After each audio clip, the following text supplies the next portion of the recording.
अस्सलाम वालेकुम ख़वातीनो हज़रात, पेश खिदमत है हस्बे हाल। मैं हूँ आपका मेज़बान फ़रीद रईस। नाज़रीन, ज़िंदगी की रफ्तार इतनी तेज़ हो चुकी है कि हर शख्स किसी न किसी टेंशन के हिसार में फंसा हुआ है। आइए देखते हैं दोस्तों की महफिल में क्या गुफ्तगू चल रही है। ओ यार मलक, कुछ बताओ भी तो सही ना। मैं इतना परेशान हूँ, इतना परेशान हूँ, मैं क्या बताऊं तुझे। ओ बैठ बैठ, कुछ बताओगे तो पता चलेगा ना, ऐसा तो नहीं ना पता चल जाता। तुम्हारी खामोशी से अब मैं कोई नजूमी तो नहीं हूं कि जो समझ जाऊं कि भाई क्या परेशानी है तुम्हें। ओ अच्छा भाई, तुझे ही तो बताना था, तेरे पास इसीलिए तो आया हूँ। वैसे तो तुम्हारी आवाज से मुझे फोन पे ही समझ आ गई थी कि इसे कोई परेशानी लग गई है। पहले तो मैंने समझा शायद घर वाले रोटी नहीं दे रहे इसलिए परेशान है। मगर तुम्हारी सीरियसनेस देख के मैं जरा सीरियस हुआ कि नहीं यार, ये कोई गड़बड़ी लग रही है। हुआ क्या बता। फिर वही गल, अगर तू सीरियस है तो मैं बताता हूँ, नहीं तो रहने देता हूँ। ओहो, सीरियस तो तुम सिर्फ खुराक के मामले में होती हो, मैं समझ गया हूँ। तैमूर। फिर वही गल, और यार मसला कोई और है। अच्छा अच्छा, समझ गया तैमूर। जी बाबा, वो भाई को मैंने जरा मार्केट भेजा हुआ है, कोई सामान लेने हैं, कोई काम है तो आप मुझे बता दें। बेटे, मलक अंकल आए हैं, आवाज से समझ जाओ क्या काम है। करो मेरा बेटा कोई खाने पीने का बंदोबस्त। अंकल चाय पियेंगे कि खाना खाएंगे? और नहीं बेटा, मजाक कर रहा है तुम्हारा बाप। इसका मतलब है दोनों ही ले आओ। पापा ना छेड़ा करें अंकल को। चलो चलो, इस तरह करो ना, चाय ले आओ और साथ अंडे उबाल लो। जी। और साथ बिस्कुट और केक हैं तो वो ले आओ। नहीं नहीं बेटा, कहाँ बेचारी चाय बनाएगी, अंडे उबालेगी, केक लाएगी, बिस्किट लाएगी। बेटा तुम ऐसे करो, चाय के साथ सिर्फ आलू वाले पराठे बना लो। वाह वाह वाह वाह, क्या बच्ची को सहूलत दी है। क्या कहने, या चाय उबालेगी, अंडे उबालेगी, बिस्कुट लाएगी, केक लाएगी। अब तुमने सिर्फ आटा गूंदना है, उधर आलू उबालने हैं, फिर पीठी तैयार करनी है, फिर तुमने गूंदे हुए आटे के पेड़े करने हैं और उनमें तुमने पीठी डाल के रोटियां पकानी है और तल के ले आनी है ना जी। ये तो बिल्कुल छोटा सा काम है। बिल्कुल बिल्कुल। बेटा, पीठी में सब्ज धनिया जरूर डालना। हाँ जी, इतनी फरमाइशें घर भाभी को भी करते हो? वो तो जो देती है खा के आ जाते हो। यार तेरे पास आके फरमाइश ही तो करता हूँ मैं। हाँ जी जाओ, लाओ साथ, बल्कि साथ वो बकरे वाला दाना भी ले आना। पापा ना किया करें। और बेटा, मेरा बचपन का दोस्त है, मुझे पता है इसकी परेशानी कैसे दूर होती है। हाय। जब भी परेशान हो, खाना आगे रख के गाना शुरू कर देता है। आहा। गम है या खुशी है तू, मेरी जिंदगी है तू। फिर वही बात सुनोगे जब मैं जाऊं अपने घर। ओए। बैठ जाओ। मुझे नहीं पता, तुम जब भी कहते हो जाऊं अपने घर, उसके बाद नहीं जाते। अब बताओ हुआ क्या है। यार प्लीज ट्राई टू अंडरस्टैंड। ओ मेरे अमाल का, ओ 37-38 साल में तुमने पहली दफा इंग्लिश बोली है।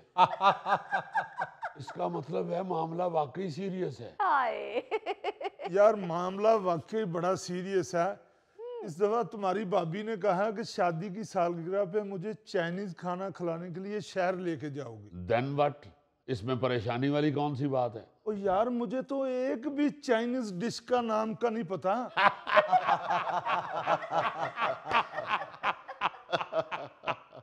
ये क्या साजिश है? मुझसे कसम उठवा लो, अभी खुद ही आया वो। मार गए था। और मलक, और दुनिया की सारी डिशें तुमने खाई हैं, लेकिन अभी तक तुम्हें चाइनीज डिशों के नाम नहीं आए। और तुम्हें याद नहीं है अपनी शादी पे अपने साले को कह रहा था रशियन सैलड की तरफ इशारा करके, और यार है जेड़ियां मूलियां ते दही डिग पिया मैनू दे दियो। वो क्रीम होती है, अब भी पता चला है कि नहीं मलक तुम्हें? और यार मैं कारोबार वेखा या डिशा ने नाम याद करा। बब्बर शेर, वैसे ये बात है, मलक ने अपना कारोबार खूब चमका ली है। अब माशाल्लाह मैंने सुना है इसका डेयरी फार्म बहुत अच्छा चल रहा है। अच्छा जी, मलक तुम्हारे डेयरी फार्म में तुम्हारे अलावा कितने जानवर हैं? 118। क्या मतलब है तुम्हारा? यार मैंने बोला तो है तुम्हारे अलावा कितने जानवर हैं। फिर ठीक है। इतना ही दिमाग इसका। वो तो शुक्र है कि कुदरत ने 3 हिस्से पानी रखा हुआ जमीन पे। अगर इसको खाली दूध बेचना पड़ता तो इतनी सी कमाई रही नहीं थी इसकी।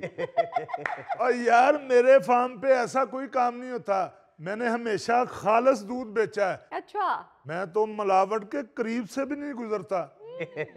रोज नहर दे कोलों लंघना ते है ਉਹ ਤੋਂ ਹੀ ਡੱਬੇ ਭਰ ਭਰ ਕੇ ਦੁੱਧ ਚ ਪਾ ਰਿਹਾ ਹੁੰਦਾ। ਉਹ ਦੁੱਧ ਵਿਕ ਗਿਆ ਹੁੰਦਾ, ਸਿਰਫ ਬਰਤਨ ਧੋ ਰਹੇ ਹੁੰਦੇ ਆ। ਇੱਕ ਵਾਰ ਇਹਨੇ ਮੈਨੂੰ ਨਹਿਰ ਤੋਂ ਭਾਂਡੇ ਧੋਂਦਿਆਂ ਵੇਖ ਲਿਆ, ਉਦੋਂ ਦੀ ਇਹਨੇ ਗੱਲ ਹੀ ਫੜ ਲਈ। हाँ यार करो, बंदे बनो, ऐसा उसे छेड़ा करो। वो बेचारा अभी इस काम में भी नहीं था आया, उस वक्त भी आप स्कूल में इसको देख के आवाज लगाते थे, ओ आया दूध च पानी पाण वाला। ਉਹ ਭਾਈ ਅਸੀਂ ਕਿੱਥੇ ਇਹਨੂੰ ਛੇੜਦੇ ਸਾਂ, ਇਹ ਤੇ ਸਕੂਲੇ ਵੀ ਐਡਾ ਤਗੜਾ ਹੁੰਦਾ ਸੀ, ਮਾਸਟਰ ਸਾਹਿਬ ਵੀ ਇਹਨੂੰ ਡੰਡਾ ਮਾਰਨ ਲੱਗਿਆ ਘਬਰਾਉਂਦੇ ਸਨ। ਉਹ ਤਗੜੇ ਹੋਣ ਦੀ ਵਜ੍ਹਾ ਤੋਂ ਮਾਸਟਰ ਨਹੀਂ ਸੀ ਘਬਰਾਉਂਦਾ।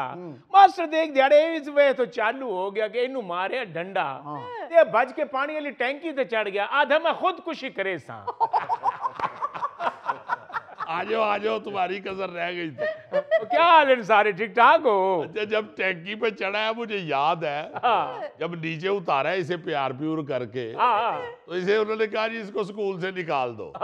तो फिर कस्में उठानी शुरू हो गया। मैं खुदकुशी के लिए नहीं था चढ़ा टैंकी पे, और मेरी तो टूटी पे ट्रेन ही खत्म हो रही थी, मैं पानी पीने टैंकी पे गया था। ਛਾਲ ਮਾਰ ਵੀ ਦਿੰਦਾ ਟੈਂਕੀ ਤੋਂ ਤੇ ਇਹਨੂੰ ਥੱਲੇ ਇਕੱਠਿਆਂ ਕਰਨੇ 3 ਦਿਨ ਲੱਗਣੇ ਸੀ ਇਹਨੂੰ। अच्छा जी, टैंकी जेड़े वेले खुश्क थई ते तल्ले उतरे। ਟੈਂਕੀ ਤੇ ਚੜ ਪੌੜੀਆਂ ਰਾ ਗਿਆ ਤੇ ਲਾਇਆ ਇਹਨੂੰ ਫਿਰ ਚੈਨ ਕੁੱਪੀ ਨਾਲ। ਓ ਯਾਰ ਤੁਸੀਂ ਸਾਰੇ ਮੇਰੇ ਤੇ ਮੀਟਿੰਗ ਕਰਨ ਵਾਸਤੇ ਇਕੱਠੇ ਹੁੰਦੇ ਹੋ, ਕੋਈ ਹੋਰ ਬੰਦਾ ਤੁਹਾਨੂੰ ਨਜ਼ਰ ਨਹੀਂ ਹੁੰਦਾ? ਉਹ ਮਾਸ਼ਾਅੱਲਾ ਤੂੰ ਚੌੜਾ ਹੀ ਏਡਾ, ਇੱਧਰ ਉੱਧਰ ਨਜ਼ਰ ਕਰੀਏ ਵੀ ਤੇ ਤੂੰ ਹੀ ਨਜ਼ਰ ਆਉਣਾ। ਇਹ ਵੀ ਬੈਠੀ ਏ ਮੇਰੇ ਕੋਲ ਦਰਖਤ ਤੇ ਭੱਜਣ ਵਾਲੀ ਗੁਲੈਰੀ, ਇਹਦੇ ਤੇ ਵੀ ਗੌਰ ਕਰ ਲਓ। ओ मलिक साहब, ओ मायना क्या करें, हर महफिल में कोई एक दोस्त ऐसा होता है जो दोस्तों का निशाना होता है, और मैं समझता हूं कि वो दोस्त खुशनसीब होता है। भाई दोस्तों की छेड़छाड़ नफरत नहीं, मोहब्बत होती है। जी हाँ। मोहब्बत तो जनाब मलक के साथ इतनी करते हैं हम। अच्छा, जिस दिन मेरा पिस्तौल का लाइसेंस बन गया ना, मैंने पहली मोहब्बत मलक के साथ कर ली। अच्छा, मलक डर गया। ओए हवाई फायरिंग कहना पे। ਮੁਹੱਬਤ ਸਰ ਜੀ ਇਹਨਾਂ ਨੇ ਮੇਰੇ ਨਾਲ ਕੀ ओए ओए मलक, ओ मलक, ओ मलक, खुदा का नाम लो। वैसे सर जी ये ऐसी मोहब्बत सिर्फ मुझसे ही करता है, आए। बाकी ये इसकी पहुंच से दूर है सारे। अच्छा जी, चट्ठा भी चला के जाके मलक दे पीछे खलोता, पता ना मुड़ नहीं सकता। ਔਰ ਯਾਦ ਰੱਖੋ ਜਿਸ ਦਿਨ ਮਲਕ ਮੁੜ ਗਿਆ ਇਹਦੀ ਜ਼ਿੰਦਗੀ ਬਦਲ ਜਾਣੀ ਹੈ। ਤੁਸੀਂ ਇਸ ਗੱਲ ਤੋਂ ਹੀ ਮੁੜ ਜਾਓ। ਹਾਂ ओए तुम्हें तो पता है कि मलक खुले दिल का बंदा है, क्या बात है। जब भी ये किसी के घर जाता है तो शापर भर के लेके जाता है, और ऐसे शापर भर के चल रहा होता है पिछो वेखन वाला इंज ही समझदा खोता पट्ठे लेके जा रहे हैं। ओ मलक, ओ मलक, ओ बस हासियां खेडियां यार।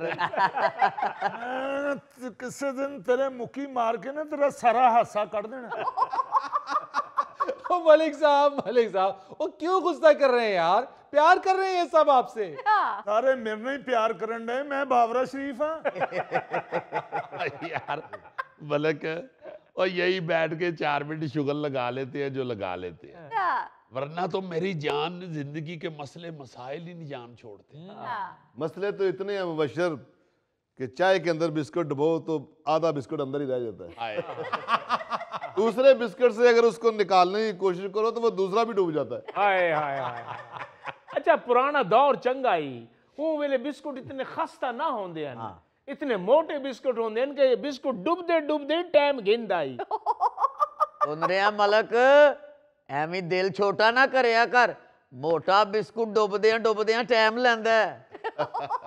और खलो जा ग्वाल मंडी दी बाकर खानी। क्या कहने, खूब अल्लाह गुल्ला करते हैं आप लोग। और मसले मसाइल का क्या पता आप लोगों को यार। मुबश्शिर साहब, आपका कारोबार धड़ाधड़ चल रहा है। हुमायूं साहब जर्मनी सेट है। ये मलिक साहब, इनका डेयरी फार्म चल रहा है। और चट्टा साहब, इनकी जमींदारी है, साथ साथ सियासत भी कर रहे हैं। और रह गए दानियाल साहब, तो ये सरकारी अफसर है, जहां पे मसले मसाइल का तो सवाल ही पैदा नहीं होता। फरीद साहब वो की इंग्लिश दा मुहावरा है, राह पे जाने या वाह पे जाने। दानियाल साहब, इसे अंग्रेजी में कहते हैं the wearer knows where the shoe pinches. ये मैं यही कहना ना, ते इन्हां चों एक नूं भी समझ नहीं सी आनी। फरीद साहब, मैं अपनी इंग्लिश गलत जगह जाया नहीं करता। पहले ही ड्राफ्ट तैयार कर करके बस हो जाती है। अच्छा, और ये बातें आप लोग नहीं समझ सकते कि सरकारी मुलाजम पर कितना प्रेशर होता है।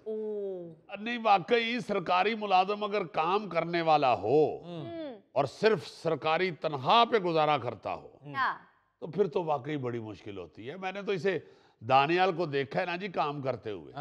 इसे तो सर खुजाने की वेल नहीं होती। और साथ में ये प्रॉब्लम है कि अगर माल पानी ना बनाओ तो अक्सरियत खिलाफ हो जाती है। हाँ हाँ हाँ हाँ, वो बड़ी नफरत करनी शुरू हो जाते हैं। मैं तो इसे जानता हूँ ना जी, इसके दफ्तर के कई लोग जो हैं वो इससे चालू हैं।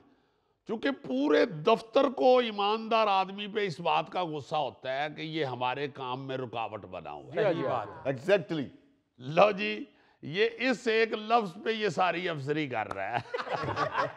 यार आप लोगों को क्या बताऊं कि मेरा अफसर आजकल मुझे इतना जिद कर रहा है, इतना जिद कर रहा है।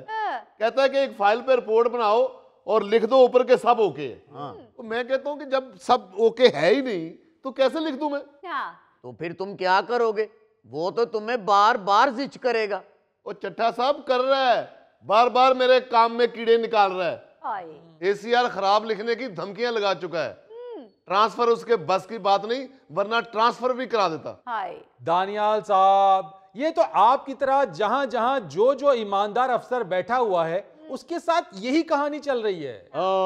ये 2-4 दिन पहले इसने मुझे ये सारी कहानी सुनाई। मैंने तो आज इनको सबको इसीलिए इकट्ठे किया है। ये टेंस द वैली का यार आओ जरा इकट्ठे गपशप लगाएं, इसकी टेंशन तो दूर हो। इसने मुझे बताया जी कि वो जो अफसर इसके पीछे पड़ा हुआ है जी, उसने किसी पार्टी से कोई पैसे वैसे ले लिए होंगे। अच्छा, बल्कि इसने मुझे यहाँ तक बताया कि उसके बेटे की शादी हुई है उस अफसर के। तो ये जिसका काम वो करवाना चाहता है, इसने उसके बेटे की शादी पे गाड़ी गिफ्ट की है।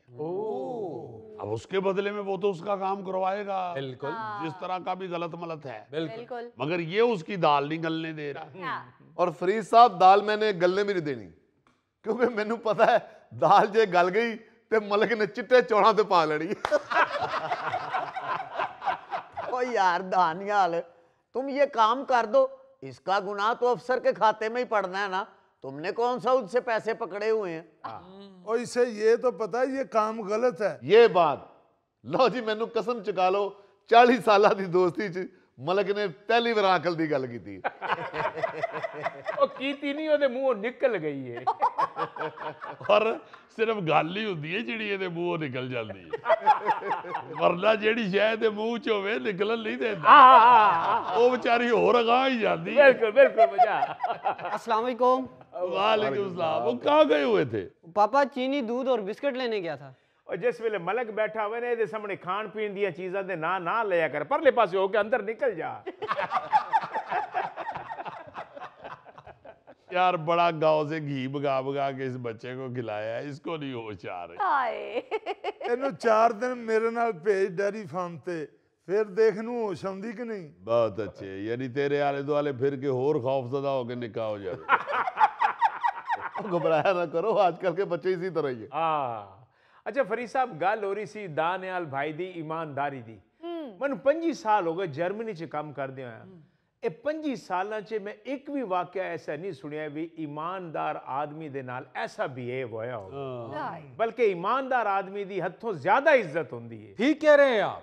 हमारे यहाँ तो अलमिया ही यही है कि यहाँ नेकी मुसीबत बनती जा रही है और बदी पर लोग फख्र कर रहे हैं। फरीद साहब, 25 सालां च कोई बेईमान बंदा उत्थे वेख्या ही नहीं। वाह। ਤੇ ਤੇਰਾ ਇੱਕ ਦੋਸਤ ਦੱਸ ਰਿਹਾ ਸੀ ਕਿ 25 ਸਾਲਾਂ 'ਚ ਤੂੰ ਇਹੋ ਜਿਹਾ ਬੰਦਾ ਵੀ ਉਹਨੇ ਨਹੀਂ ਵੇਖਿਆ। ओ यार मुबशर मैं तेन बेईमान लगदा? नहीं तो ये बेईमानी नहीं तो और क्या है? सिर्फ नेशनैलिटी लेने के चक्कर में उधर जाके अपने से 20 साल बड़ी औरत से शादी की हुई है। अंकल आ जाए डाइनिंग टेबल पे, वो चाय भी तैयार है और आलू वाले पराठे भी तैयार हैं। ए आलू वाले पराठे का आर्डर किने दिता है? मैं यो खुद पुछ भला नहीं अब बेटा छੱਡ ਇਹਨਾਂ ਨੂੰ, ਇਹ ਦੱਸ ਨਾਲ ਪੁਦੀਨੇ ਦੀ ਚਟਨੀ ਬਣਾਈ? जी जी पूरे 2 किलो दही की बनाई है। थोड़ी है थोड़ी है थोड़ी है थोड़ी। नाज़रीन यहाँ लेते एक छोटी सी ब्रेक। अजीजी भाई सिर्फ आदमियों को चेक नहीं करना चाहिए, औरतों को भी करना चाहिए। औरतें इस तरह की बेवकूफ़ी नहीं करती। हाँ। उन्होंने गुस्सा चढ़े तो एक थां ते बैठ के रोन लग पैंदियां। ये मर्द ही हुंदा जिहड़ा एवें टप्पण दिया हुंदा, मर जाऊंगा आज, नहीं छोड़ूंगा आज, मैंने तुम्हारे सर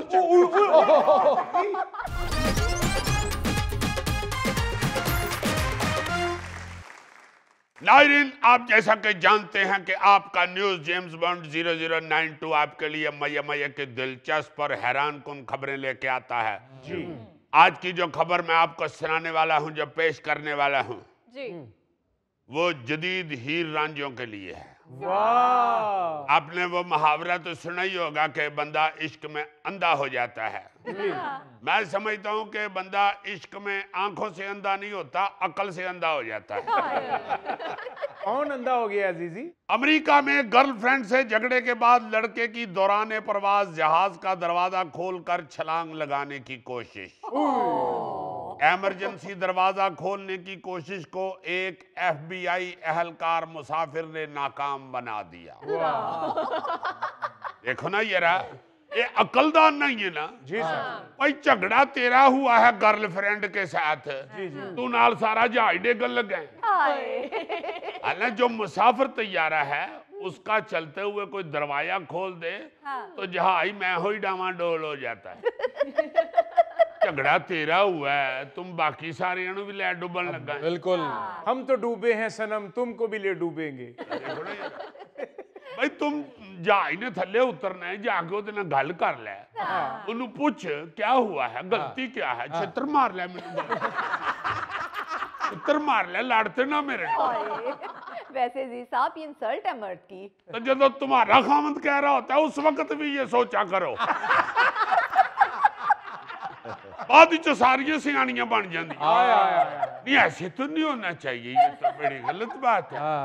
मर्द बेचारा भी जाहिर है इंसान होता है, तो जो तो गुस्सा चढ़िया हुए ना कराए इसको वो बेचारा शापिंग। फिर देखो तुसी, बहरहाल मियाँ बीवी की लड़ाई तो एक और मसला है। ये जो इश्क मोहब्बत में अन्य हुए होते हैं, वो लड़ाई देखो ना किस किस नहज पे पहुंच जाती है। और बाहर के ममालिक में तो ये गर्लफ्रेंड और बॉयफ्रेंड पे ऐसा ऐसा खौफनाक झगड़ा होता है, ईमान से बाकायदा हंसी आनी शुरू हो जाती है। जेम्स बॉन्ड साहब, आशिकों को जहाज में बिठाने नहीं चाहिए। ईमान से बड़ा मुफीद मशवरा दिया तुमने।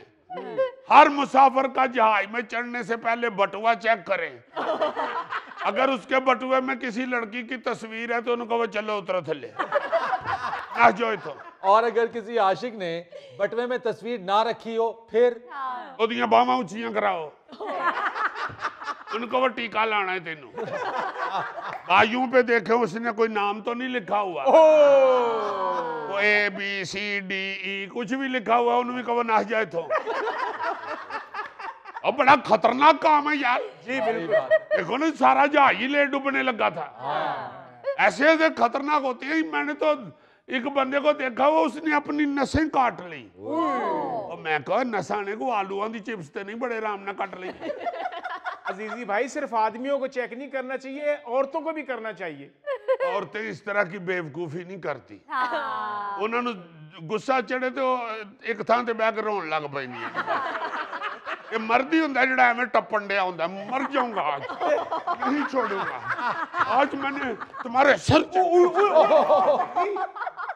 क्या कर रहे हो यार, क्या कर रहे ऐसे ऐसे पागल लोग यार, मुझे तो उस वक्त का गुस्सा चढ़ा हुआ है हाय यार। झगड़ा तेरा तुम्हारी गर्लफ्रेंड से हुआ है, हो? हाँ, तुम पूरा जहाज खतरे में डाल रहे हो। ओए, मैंने ईमान से खुद देखा हुआ है। अच्छा, हाँ, कहीं हम शो करने गए हुए थे किसी यूरोप के मुल्क में, अच्छा तो ऐसे गोल सा महल था। अच्छा, तो मैं सवेरे सवेरे सुता पे उठा, आंखें मलता मलता बाहर निकलिया, मैं हर एक अंग्रेज ऐसे नजर आवे।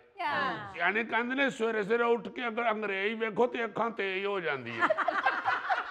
अब बाहर निकला हूं तो सामने घर में से ना जी दो लड़की और लड़का, यानी एक जोड़ा, लड़ते हुए एक दूसरे को अंग्रेजी में गालियां देते हुए बाहर निकले हैं। अच्छा, वो लड़की आगे थी, वो एक गाड़ी में बैठी है जो बाहर ही खड़ी थी। अच्छा, गाड़ी में बैठ के उसने गाड़ी पीछे की है यूं, और सामने दरख्त था उसमें मारी डज, और नीचे उतर के तो अंदर चली गई। फिर वो जो मुंडा था वो गाड़ी में बैठा, उसने भी गाड़ी पीछे की है और दरख्त में डज मारी, और वो भी अंदर चला गया। मैं कहा यार ये तो मर्सिडीज लड़ाई लड़न रहे। नहीं नहीं, इन्होंने उस दरख्त को इसलिए मारा, इनकी मोहब्बत का आगाज उस दरख्त से शुरू हुआ था।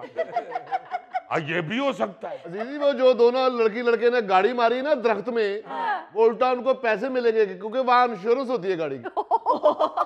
वैसे मैं आपको एक बात बताऊं, सिर्फ गर्लफ्रेंड से चिढ़ के खुदकुशी करने का ही रुझान नहीं है यार, कत्ल कर देते हैं। हाँ हाँ, अर्जेंटीना में जी एक कपल जा रहा था, तो वो खातून जो थी वो हल्की सी आगे थी, बंदा पीछे था। अच्छा, उसने ऐसे ऐसे देखा पीछे, और वो जो बंदा है वो किसी लड़की से बात कर रहा था। अच्छा, जो लड़की सड़क पे खड़ी थी उससे उसने कोई बात जी उसने फौरन पर्स में से चाकू निकाल के उसे मार दिया, सिर्फ शक की बिना पर के एदा कोई इहदे नाल चक्कर होना है। बताओ। ਉਹ ਕੁੜੀ ਭਾਵੇਂ ਪੁੱਛਣ ਡਈ ਹੋਵੇ ਕਿ ਭਾਜੀ ਖੁਰਸ਼ੀਦ ਦਰਜੀ ਦੀ ਦੁਕਾਨ ਕਿੱਥੇ? अबे वो कुड़ी बेचारी पूछन दी होवे, लाला तो इन्ने दिनों बाद नजर आए हैं। देखो उस गलतफहमी जी बाजी ने चाकू कट मारे। पागल होते हैं, ईमान से पागल होते हैं। सही बात है। ये गोरे जो है ना, ये तो इश्क में ऐसी ऐसी बेवकूफाना हरकत कर देते हैं।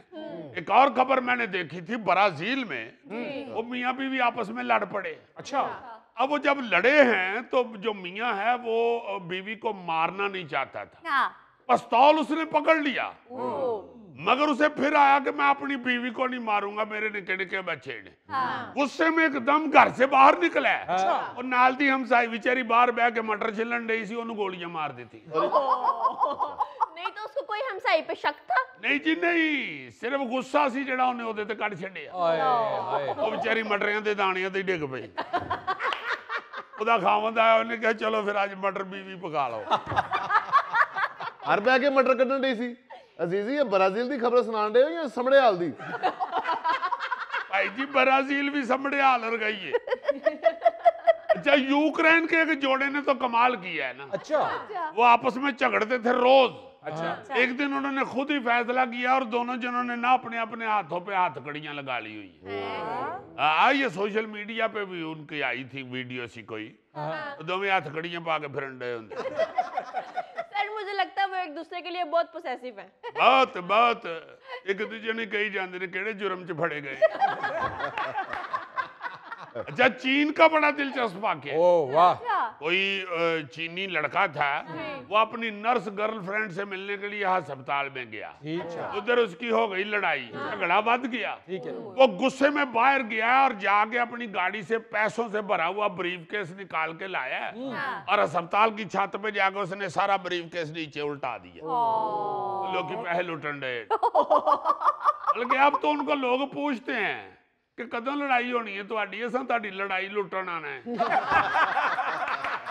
अजीजी, इसलिए हम पाकिस्तानी ठीक हैं। हम लड़ाई में अपना नुकसान तो नहीं करते, जो कुछ दिल में होता है भड़ास निकाल के बैठ जाते हैं। तेरे च जान नहीं हैगी, वरना तू ही नुकसान करे। एक दफा बेचारा भाभी के साथ लड़ के ना तो अपना फोन नीचे फेंक के तो उसके ऊपर उछलता रहा है। 15-20 मिनट उछला है, फिर भी उसकी स्क्रीन नहीं टूटी। मुजफ्फर को तो गुस्सा चढ़े तो ये मरोड़ा जाता है। खुद ही खुद ही। ऐसे कई चीजें सेक जरा सा लगे तो मरोड़ी जाती है। पाकिस्तान में मियाँ बीवी की लड़ाई हो तो वो सारा गुस्सा बच्चों पे निकालते रहते हैं। ਉਹ ਵਿਚਾਰੇ ਫੀਡਰ ਫੜ ਕੇ ਬੈਠੇ ਹੁੰਦੇ ਨੇ ਤੇ ਉਹਨਾਂ ਨੂੰ ਕਹਿ ਰਹੇ ਹੁੰਦੇ ਨੇ ਸਮਝਾ ਆਪਣੇ ਪਿਓ ਨੂੰ ਇਨਕੋ ਬਾਜ਼ ਆ ਜਾ ਵਰਨਾ ਫਿਰ ਮੈਂ ਚਲੀ ਜਾਵਾਂਗੀ ਆਪਣੇ ਘਰ। ਉਹ ਕਹਿੰਦਾ ਅੰਮੀ ਮੈਨੂੰ ਅੱਗੇ ਹੀ ਦੁੱਧ ਫਿਕਾ ਦੇ ਦਿੱਤਾ ਹੀ ਮੈਂ ਉਹਨਾਂ ਦੀ ਕੀ ਗੱਲ ਕਰਾਂ। ਆਪਣੀ ਲੜਾਈ 'ਚ ਮੇਰੀ ਚੀਨੀ ਵੀ ਭੁੱਲ ਜਾਂਦੇ ਆ। मर्द भी गुस्से में बाहर जाते हुए कह देता है अपनी माँ को बता देना मैं जा रहा हूँ। अजीजी साहब आप तो वापस आए। मेरा मतलब है वो कोल खलोती है तू आप दस ले अपनी माँ को बता देना। माँ दे ते तेरे च केड़ी कंध हो गई है। यार अजीजी, ये मियाँ बीवी की जो लड़ाइयाँ हैं ना, ये तो फिर भी समझ जाती हैं, लेकिन ये इश्क में गर्लफ्रेंड बॉयफ्रेंड की जो लड़ाइयाँ हैं ना, ये नहीं संभलती हैं। इसीलिए फरीद साहब मैंने सारी जिंदगी इश्क नहीं किया। एक लड़की मुझे बड़े इशारे करती रही, मैं उसके इशारों से ही समझ गया कि इसका हाथ बहुत भारी है। अब वो इश्किया इशारे नहीं थी करती, वो तुम्हें कहती थी कि ये तुम्हारा मुल्क नहीं है, वेस्ट इंडीज चले जाओ। यार वो आशिक थी या इमिग्रेशन वाली थी? यार उसके इर्द गिर्द तो देखना था, शायद कोई टैची शैची पड़ा हो, उसने बेचारी ने कहना होगा यार बहू आके मैंने चका दे। इसीलिए मैंने इश्क नहीं किया कि आप जैसे लोग मुझे कामयाब नहीं होने देंगे। जाओ जी फिर हो वो कामयाब, करो इश्क, जाके खोलो जाइयां दे दरवाजे या मारो दरख्तां च गड्डियां या माई मटरां वाली नूं फैर मार के जाओ जेल च। यार मैं ऐसा जाहिल नहीं हूं कि ऐसी हरकतें करूं। मैं एक डिसेंट आदमी हूं। जो इश्क होता है ना वो डिसेंट नहीं रहने देता। तारीख चुक के देख लो ना, भरात बेचारा दूध दी नहर खोददा फिरे है कोई गल करन वाली। सही बात। इत्थे किलो दूध नहीं लभदा लोकां नूं खालस ते ओह नहरां खोदन दे। रांझा देख लो कितना मशहूर है, सारी जिंदगी बेचारा हीर के इश्क में मज्जां चरांदा रहा उन्हें। एक केड़ा इश्क है, इधरों सिंह खान दे, इधरों मझ दी पूछल खान दे। वाकई यार सोनी भी डुब के मर गई सी दरिया च, ते महीवाल नूं बचाण गया वो भी डुब के मर गया। अगर तुम्हारा महीवाल बनने का इरादा है तो नाल साबन ते तौलिया जरूर लेके जाए। भाई जनवरी फरवरी च मैं नहीं महीवाल बन सकदा, दरिया ते केड़ा गिजर लगा हुंदा। यानी तुम्हारा ख्याल है कि तू जदों सुने के सोनी डुब के मर गई है तो तू गरम हमाम ते चला जाए। नाज़रीन यहाँ लेते एक छोटी सी ब्रेक। ऐसा तो नहीं है कि बिलावल को डॉक्टर ने वजीर आजम बनने से मना किया है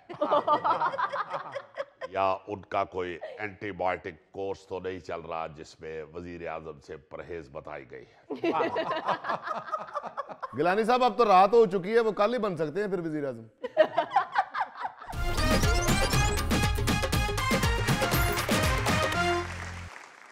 नाज़रीन, सियासी सूरत हाल पर गुफ्तगू करने के लिए आज हमने मदऊ किया है चेयरमैन सेनेट जनाब यूसुफ रजा गिलानी साहब को। जी गिलानी साहब। बहुत शुक्रिया फरीद, मैं खुद यहाँ आना चाहता था ताकि पाकिस्तान की आवाम के सामने सियासी सूरत हाल को वाज़े किया जाए और मेरे दिल की बात आपके जहन में भी आ गई और आपने मुझे मदऊ कर लिया। मैं तो बड़ा हैरान हूँ। गिलानी साहब, हैरान तो हम हैं जो बयान आपने दिया है। देखे, बयान सियासतदान का होना ही वो चाहिए जिस पे सब हैरान हो जाए। वैसे आप मेरे किस बयान से हैरान हुए? सर, आपने कहा है कि पीपल्स पार्टी चाहे तो बिलावल भुट्टो कल ही वजीर आजम बन सकते हैं। नहीं तो इसमें कोई शक नहीं है, अगर पीपल्स पार्टी चाहे तो बिलावल भुट्टो कल ही वजीर आजम बन सकते हैं। कुर्बान वन्या मैं सदके वन्या। बल्कि आज कौन सी छुट्टी है, आज भी बन सकते हैं। ऐसा तो नहीं है कि बिलावल को डॉक्टर ने वजीर आजम बनने से मना किया है या उनका कोई एंटीबायोटिक कोर्स तो नहीं चल रहा जिसमें वजीर आजम से परहेज बताई गई है। गिलानी साहब अब तो रात हो चुकी है, वो कल ही बन सकते हैं फिर वजीर आजम। देखे, कहना हम ये चाहते हैं कि वजीर आजम की सीट हमारी जेब में है। वाह वाह वाह सर जी, फिर जेब का ध्यान रखना कि जेब कटी ना जावे। अरे भाई, उन्होंने महावरतन बात की है। सर, जब कोई रुकावट नहीं है तो बनने में मसला क्या है वजीर आजम? बिल्कुल। देखे, बिलावल भुट्टो भीख मांग कर 70 वोटों पर कमजोर वजीर आजम नहीं बनेंगे, वरना हुकूमत को हर हफ्ते मिल्लत समाजत का एनर्जी सिरप पिलाना पड़ेगा। नून लीग की खुशामदों वाली ड्रिपें लगानी पड़ेगी, और फिर वजीर आजम के गुब्बारे में किराए के पंप से रोजाना फूंक भरनी पड़ेगी। सदके वन्या शाह साहब, सदके वन्या कुर्बान, किथों गाल घेन के आवे दे, किथों गाल घेन के आवे दो, सदके वन्या। तो हम समझते हैं कि इससे अच्छा है वजीर आजम तब बने जब 25 करोड़ अवाम वोट से मुंतखब करे। सदके वन्या। सर जी, ये तो फिर ना बनने वाली गल हुई ना।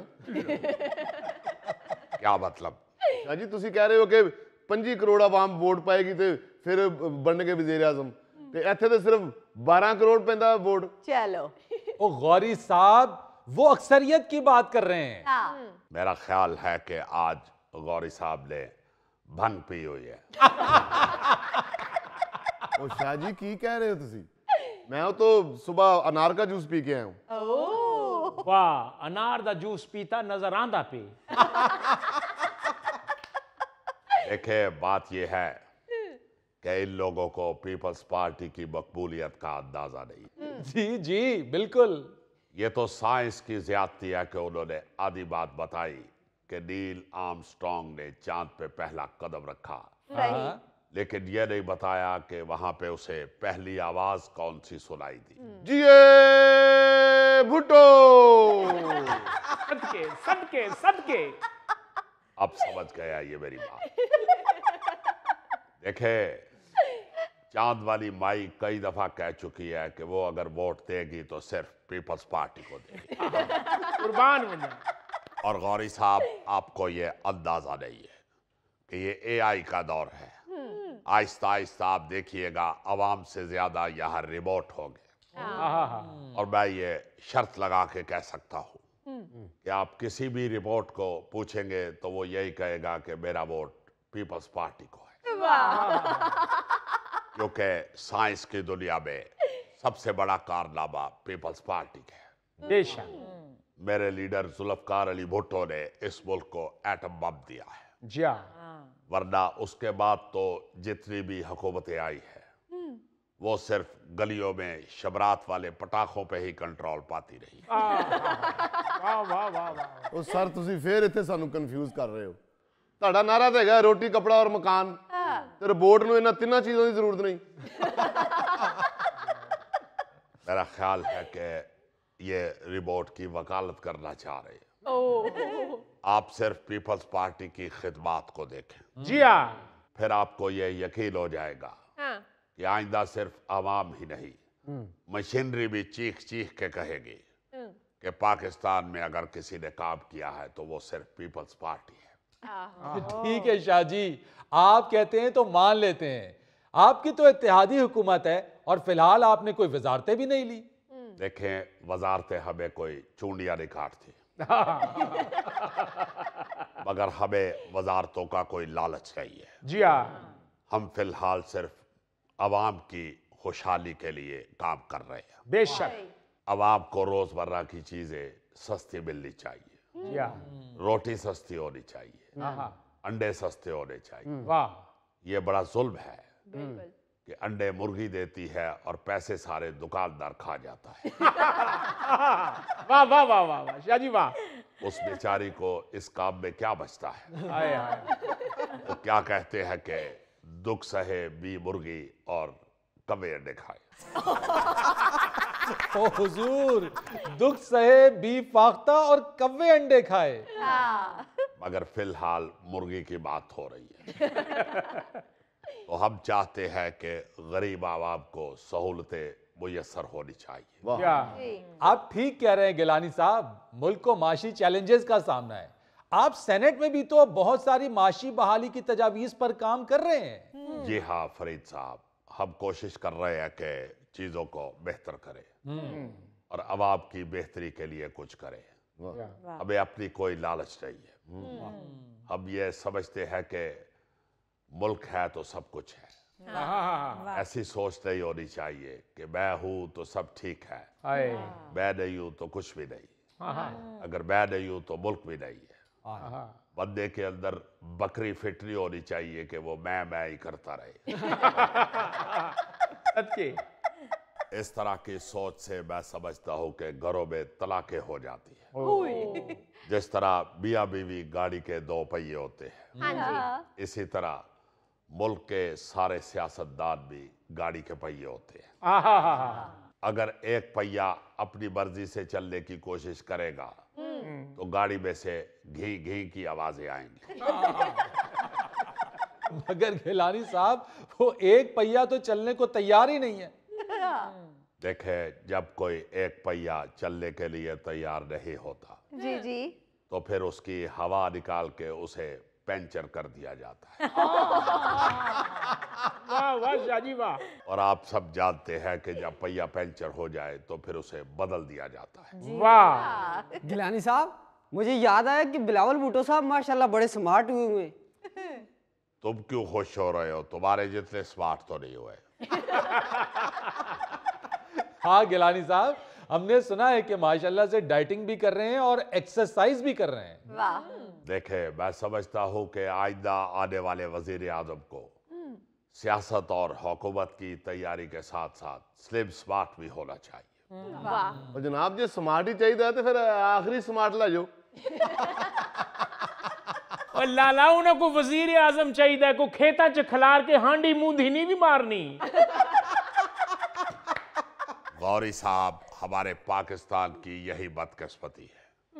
यहाँ पे हर शख्स वजीर आजम बनना चाहता है, जबकि वो अपनी सियासी और अपनी काबिलियत की सेहत का ख्याल नहीं करता। अब इन भाई साहब को, जिनको आप वजीर आजम बनाना चाहते हैं, मेरे ख्याल में तो ये अगर बंदे ही बन जाए तो बड़ी बात है। नाज़रीन, यहाँ लेते एक छोटी सी ब्रेक। अजीजी, मैंने तो जो काम भी किया उसके साथ इश्क किया है। वाह। ना आओ देखा ना ताओ देखा। वाह। नहीं, ताओ तो देखा, मेरे अब्बू के बड़े भाई थे ताओ। मेरा मतलब है ना दिन देखा ना रात देखी। वो काम कौन सा किया है? काम अभी ढूंढ रहा हूं मैं।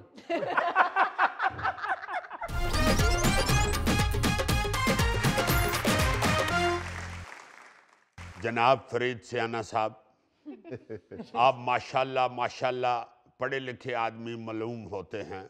मालूम नहीं है, चले हैं अभी जी हैं। इसलिए आपके साथ एक बात शेयर करना चाहता हूँ। कीजिए कीजिए। यार, मैं इसलिए कह रहा हूँ मालूम होते हैं। कुछ लोग ऐसे होते हैं कि जो मालूम होते हैं मगर होते नहीं हैं, और कुछ लोग जो हैं वो होते हैं और मालूम नहीं होते। बिल्कुल सही। जैसे कुछ लोग दानिश्वर होते भी नहीं और लगते भी नहीं। यार, तुम कहना क्या चाहते हो यार? समझ नहीं आ रही तुम्हारी बात की। ये थैले ने एक दफा अपनी बेगम को कहा ना, हाँ? कि मैं उधर दानिश्वर लगा हुआ हूँ। अच्छा। वो कहती है कि तेरे सदके जावा, दानिश्वर लगता नहीं है, दानिश्वर होता है। कैसे माशाल्लाह अय्यी भाई दानिश्वर है। तुम लगे हुए कहाँ हो? कैलेंडर हो जो वहां कहीं लगे हुए हो। तो आगे से उससे लड़ना शुरू हो गया, कहता तुम्हें क्या पता है दानिश्वरी क्या होती है, दानिश्वर किसे कहते हैं? तुम तो घर में ऐਵੇਂ 2 मिनट झाड़ू झाड़ू फेर के कपड़े शपड़े धो के काके खड़ा के तो अकलमंद बनी हुई हो। अच्छा। उसने कहा 1 मिनट इधर आ यार, कल तो हुण तू है सारा कुछ करना है, जेड़ा है नहीं छोटे छोटे काम तुम संभाल लो। बिल्कुल। मैं बाहर जाके दानिश्वरी कर आऊंगी। वाह वाह। वो बेचारी हो गई है कि साइड ते बह के हाँ। सारा दिन उत्थे पोचे फेर फेर के, वाशिंग मशीन च कपड़े धो के, तो निक्कियां निक्कियां बावां नाल कपड़े धोना भी बड़ा मुश्किल है। गल ताड़ी सच्ची है, कपड़े कड्ढन लगे मेरी कलाबाजी लग गई सी। अजीजी, सफाई सुथराई कपड़े धोना तो छोड़ो, एक दिन मर्द को घर में बच्चे संभालने पड़ जाए ना तो लग पता जाए। जी हाँ, थैले को स्यापा पड़ा है, जब काम खत्म हुआ है तो सीधा बेचारा मालशीए को गया है। फिर पिछो वाया मारती रही है, इधर आओ जरा, तन दानिश्वर बुलाउन डई है। ओ भाई गलती होगी मेरे को यार, मैं तो गल करके पछताया यार। जीजी तुम ठीक कह रहे हो, जिसका काम उसी को साजे। जी हाँ, सियाने तो यही कहते हैं ना, जिसका काम उसी को साजे और करे तो ठींगा बाजे। ये वैसे क्या बात है सर? ये कहावत नहीं सुनी हुई तुमने? ये असल में एक बढ़ई था, तरखान जिसे कहते हैं। गांव में काम करता था एक दरख्त के नीचे। अच्छा। तो दरख्त के ऊपर बंदर की रिहाइश थी। अच्छा। और बंदर का नाम ही थैला सी। इत्तेफाक इत्तेफाक कोई बात। वो बंदर रोज नीचे देखता था बढ़ई को काम करते हुए। अच्छा। रोज बैठ के सोचता था कि ये केड़ा मुश्किल काम है, ये तो मैं भी कर सकना। एक दिन बढ़ई गया हुआ था शहर काम किसी। अच्छा। बंदर उत्तो उतरे है, उन्हें ओदे थैले चो तेसा कढ़े है। अच्छा। और एक जो मेज बनाया हुआ था उसने उसके ऊपर तेसे मारने शुरू कर दी। उसने कहीं बीच में फाल ठोंकी हुई थी, वो फाल के ऊपर मारता जा रहा थे से फाल निकल गई, उथे सी बंदर दा अंगूठा। जो तो फाल निकली तो बेचो दा अंगूठा बस गया। मारता रहा शाम तक चीखें, जब बढ़ई आया तो उसने फिर निकाला उसका हाथ। अच्छा। उसके बाद जेड़ा बंदर बढ़ई हल वेंदा सी ना, उन्हें कहंदा ही इधर आ जाए ओदा ही काम में। बंदर पूछते हैं भाई जी होया की है, तो फिर उन्होंने वहां ही है वे की होया। जिसका काम उसी को साजे और करे तो ठींगा बाजे। और हमारी बदकिस्मती ये है कि इस मुल्क के अंदर जी जी बेशुमार लोग ऐसे हैं, बल्कि आधे से ज्यादा लोग ऐसे हैं जिनको अपना काम बड़ा मुश्किल लगता है और दूसरे का काम बहुत आसान। वाह वाह। बिल्कुल सही। इसीलिए आपको बहुत ज्यादा लोग जो हैं वो काम करते काट नजर आते हैं और बातें करते ज्यादा नजर आते हैं। बिल्कुल ऐसे ही है। बिल्कुल कही जाते ने भाई जी ओदियां ते मौजां लगियां ने, करके ते सानू खानी पैंदी है।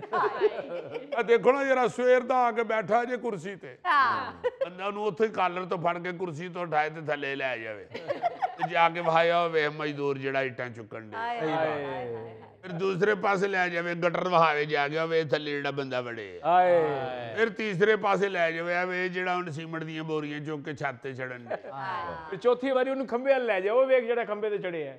ਯਾਰ ਥੈਲੇ ਉਹਨੂੰ ਲਈ ਫਿਰਦੇ ਹੋ, ਕੋਈ ਕੰਮ ਵੀ ਕਰਨ ਦੇ ਉਹਨੂੰ। ये काम तो उसने खुद भी नहीं करना, वो कुर्सी पे वेला बैठा ही सोच रहा होता है सब तो मुश्किल मेरा काम। ये बड़ी अजीब सी आदत है और बड़ा अजीब सा ख्याल है। आप देखें कि जो मालिक होता है ना कंपनी का, वो दफ्तर में से जब निकलता है ना तो चौकीदार को देख के वो बड़े आराम से ये सोचता है कि ऐसा काम बड़ा आसान है। सारा दिन थले स्टूल ते बह रहा थे, बड़े आराम नाल तनखा लै जांदा मेरे कोलों, स्यापा तो सारा मुझे करना पड़ता है। ਉਹਨੂੰ ਵੀ ਬੰਦਾ ਕਾਲਰ ਤੋਂ ਖਿੱਚ ਕੇ ਤੇ ਉਹ ਸਟੂਲ ਤੇ ਬਾਹ ਦੇਵੇ ਤੇ ਉਹਦੀ ਗੱਡੀ ਦੀ ਚਾਬੀ ਖੋ ਕੇ ਤੇ ਚੌਂਕੀਦਾਰ ਨੂੰ ਦੇ ਦੇਵੇ, ਲਓ ਤੁਸੀਂ ਜਾਓ। ਵਾਹ। 3 ਕੁਆਰੀ ਹੀ ਉਹਨੂੰ ਉੱਠ ਕੇ ਦਰਵਾਜ਼ਾ ਖੋਲ ਕੇ ਤੇ ਸਲੂਟ ਮਾਰਨਾ ਆਣ ਜਾਣਾ। ਉਹਦੇ ਬਾਅਦ ਉਹਨੇ ਲੱਭਣ ਲੱਗ ਪੈਣਾ ਕਿ ਮੇਰੀ ਗੱਡੀ ਕੌਣ ਲੈ ਗਿਆ। इसी तरह आप ये जो वजीर मशीर हैं सियासतदान, 5-5, 6-6 गड्डियों के प्रोटोकॉल में फिर रहे होते हैं और गड्डी से उतर के कहते हैं ओए सियासत बड़ा मुश्किल काम है। कादा मुश्किल काम है भाई, और उन तेनों रेल गड्डी तो फराई है शहर च। ये पिछले दिनों सोशल मीडिया पे एक तस्वीर लगी हुई थी, वो जो कोयला निकालते हैं ना जी, कानकुन, वो घुसा हुआ था कान के अंदर, कोयले की कान के अंदर, और कोयले से भरा हुआ बेचारा, और उसके ऊपर कैप्शन लिखा हुआ था कि ये तस्वीर उन लोगों को दिखाएं जिनको अपना काम सबसे मुश्किल लगता है। हाय हाय भाई, ऐसा मुश्किल काम कि हर वक्त ही जान को खतरा है जी। आप कई दफा ये खबरें पढ़ते हैं कि कानकुन जो है वो कोयला निकालते हुए हलाक हो गए, कहीं गैस बन गई, कहीं ऑक्सीजन नहीं मिली, कहीं कान गिर गई। सही बात। बहुत सारी चीजें हर वक्त वो मौत के मुंह में होते हैं। जी बिल्कुल। और यहाँ अलमिया ये है कि कंप्यूटर के ऊपर बैठ के असाइनमेंट निकालता हुआ बंदा कह रहा होता है कि मेरा काम बहुत मुश्किल। जीजी ये सब सिर्फ नाशुक्री है। हाँ, और कुछ लोग ना जी तबीयत भी ऐसी होती है कि दूसरे से मुतासिर हो रहे होते हैं कि इसका काम अच्छा है, इसमें ज्यादा कामयाबी है, इसकी कितनी मौज लगी हुई है। वो मैंने कई दफा इंटरव्यूज में सुनाया है, वो एक शेर पढ़ा था एक दुकान में, जमाना दीदाओ दिल फर्श राह करता है, किसी भी फन में कोई बाकमाल हो तो सही। कोई भी काम आप कर रहे हैं, जो भी कोई भी क्या, जो भी आप काम कर रहे हैं उसमें आप बाकमाल हो जाएं, आपकी इज्जत बढ़ेगी, आपको हर चीज, हर आसाइश उसी काम से मुयस्सर आनी शुरू हो जाएगी। मगर इसमें अपने काम के साथ इश्क लाजिम है। जी जी जी जी जी, वो क्या खूबसूरत माकूला है उस दानिश्वर मार्टिन लूथर किंग का। वो कहते हैं अगर किसी शख्स का काम सड़क पर झाड़ू लगाना है तो उसे सड़क पर झाड़ू इस तरह लगाना चाहिए गोया माइकल एंजेलो पेंटिंग कर रहा है, वाह वाह वाह, या बीथवन मौसीकी तरतीब दे रहा है, या शेक्सपियर शायरी कर रहा है। क्या कहने। उसे सड़क इस तरह साफ करना चाहिए कि जमीन और आसमान इस सड़क की सफाई देखने के लिए रुक जाएं और ये कहें कि वाह, यहाँ एक खाकरूब बेहतरीन काम करके गया है। वाह वाह वाह, शर्त वही, काम के साथ इश्क है। जी जी जी जी, मुजफ्फर अपने काम के साथ बड़ा इश्क करता है। इसने गन्ने लगा लिए अपने गांव में। तो एक दिन मैं गया हूं तो गन्नियों के साथ जफ्फी लगा के खड़ा था। तो मैं कहा की कर रहे हैं, कहते मैं अपने काम के साथ इश्क कर रहा। पीड़ियां गन्ने ते भी चढ़ गई, एदे ते भी चढ़ गई। हाँ जी हाँ जी, और फिर उन्होंने कहते जी काम में है मैं इश्क हाँ। अजीजी मैंने तो जो काम भी किया उसके साथ इश्क किया है। वाह, ना आओ देखा ना ताओ देखा। वाह, नहीं ताओ तो देखा, मेरे अब्बू के बड़े भाई थे ताओ। मेरा मतलब है ना दिन देखा ना रात देखी। वो काम कौन सा किया है? काम अभी ढूंढ रहा हूं मैं। अले सिर्फ इश्क लेके ही फिर रहे हैं कि किधरे कामू लबे तो फिर मैं ओदे नाल करा। सर वैसे ये तबीयत की भी बात होती है। अब घर में काम करने वाली मासियों को ही ले लें, काम करने पे आए तो बहुत मेहनती होती हैं, बहुत काम करती हैं, जो काम नहीं भी कहते हैं वो भी कर देती हैं। लेकिन काम ना करने पे आए तो सिर्फ इसी चीज का इंतजार कर रही होती हैं कि 4 बजे कब छुट्टी हो और कब हम चली जाएं। अब बिल्कुल ठीक बात है, काम के साथ इश्क बड़ा जरूरी है। मुझे अच्छी तरह याद है जब हम थिएटर करते थे ना, जी जी, तो जिस दिन थिएटर से छुट्टी होती थी ना, तो अपना थैला साथ एक ढोलकी वाला घर ले जाता था। मैं कहती कितने कर रहे हैं, कहते यार आज मेरे को वेले नहीं बैठा जाता है, हौली हौली भी जाता रहेगा, मैं नचता रहांगा। और मैं क्या क्यों भाभी को कुट खानी हूँ, कहते वो मुझे कुछ कहेगी तो मैं उन्हीं देर से 2-3 गलियां तो फेरे ला लांगा। ये तो खैर तुम थैले के साथ अपना गुस्सा निकाल रहे हो, लेकिन असल बात यही है कि जिसने दूसरों को देखने के बजाय अपने काम के साथ इश्क किया वही कामयाब हुआ। 100%। नाजरीन, ये था आज का हस्बे हाल। जाने से पहले एक खूबसूरत बात, इल्म के साथ अमल और दौलत के साथ शराफत ना हो तो दोनों बेकार हैं। बहुत अच्छा। अपने मेजबान फरीद रईस को इजाजत दीजिए, कल आपसे फिर मुलाकात करेंगे इंशाअल्लाह। तब तक के लिए अल्लाह हाफिज।